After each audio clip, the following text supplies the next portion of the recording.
Shalom, kami dari kelompok 5 akan memaparkan materi ujian akhir semester dengan judul Tipoid dengan dosen pengampu Nurse Mega Lumengkewas Escape MKes, mata kuliah keperawatan anak sehat dan sakit akut, yang di dalamnya kami beranggotakan 3 orang. Yang pertama saya, Julita Antara, NIM 2214201090. Saya dari kelas A3 keperawatan. Shalom, perkenalkan nama saya Yunus Dolo dengan NIM 2214201091. Kelas A3 keperawatan semester 4. Perkenalkan nama saya Johannes Rodri Komongan dengan NIM 2214201085.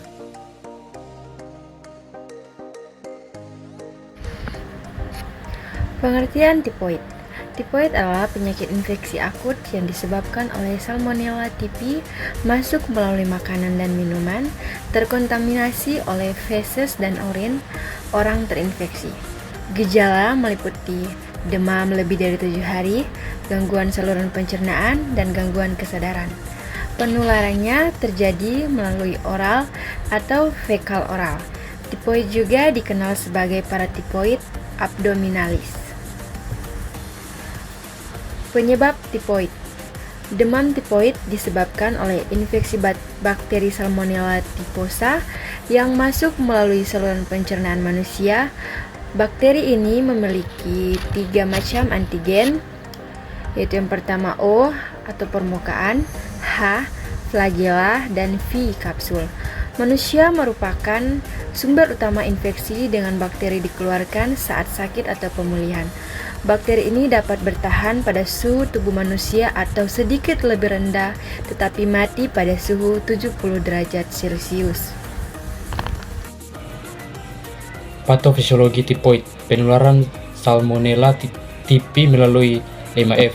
Yang pertama, food atau makanan, fingers, jari tangan atau kuku, vomitus, muntah, fly, lalat, dan feses. Feses dan muntah penderita dapat menularkan bakteri kepada orang lain. Bakteri dapat ditularkan melalui lalat yang mengkontaminasi makanan. Bakteri masuk ke tubuh melalui mulut, masuk ke usus halus, berkembang biak di jaringan limfoid, masuk ke aliran darah, menyebabkan bakteremia, dan menimbulkan demam melalui pelepasan zat pirogen oleh leukosit. Yang berikut manifestasi klinis tipoid. Yang pertama, demam lebih dari seminggu dengan demam tinggi menjelang malam. Yang kedua, lidah kotor putih di tengah dan merah di pinggir dengan rasa pahit dan keinginan makan asam atau pedas. Yang ketiga, mual berat sampai muntah karena pembengkakan hati dan limpa yang menekan lambung. Yang keempat, diare atau konstipasi karena gangguan penyerapan cairan oleh bakteri Salmonella typhi. Yang kelima, lemas, pusing, dan sakit perut akibat demam tinggi dan pembengkakan organ dalam. Yang keenam, pingsan atau kehilangan kesadaran pada kasus yang parah. Komplikasi yang pertama di usus halus. A. Perdarahan usus ditandai dengan penurunan tekanan darah, suhu tubuh, denyut nadi cepat, kulit pucat, nyeri perut, dan iritabilitas. B. Perforasi usus terjadi biasanya setelah minggu ketiga menyebabkan periotonitis dengan gejala nyeri perut hebat, kembung, dan penurunan tekanan darah. C.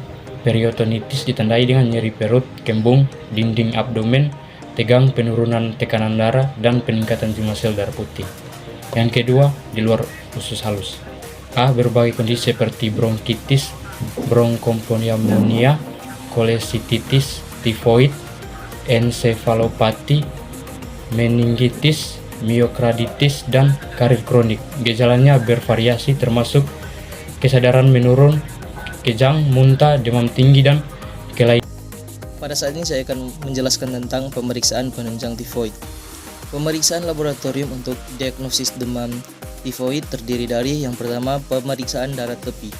Yang berikut, pemeriksaan bakteriologis dengan isolasi dan biakan kuman.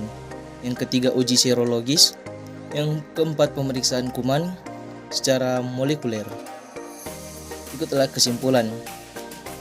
Kesimpulan dari demam tifoid adalah infeksi akut usus kecil oleh bakteri Salmonella typhi.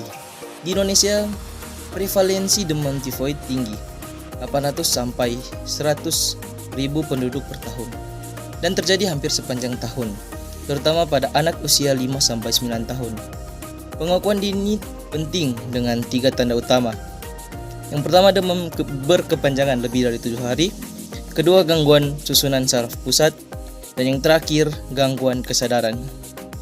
Sarannya, untuk mencegah demam tifoid, penting menjaga kebersihan lingkungan, mengonsumsi makanan higienis, dan memberikan penyuluhan tentang demam tifoid kepada masyarakat.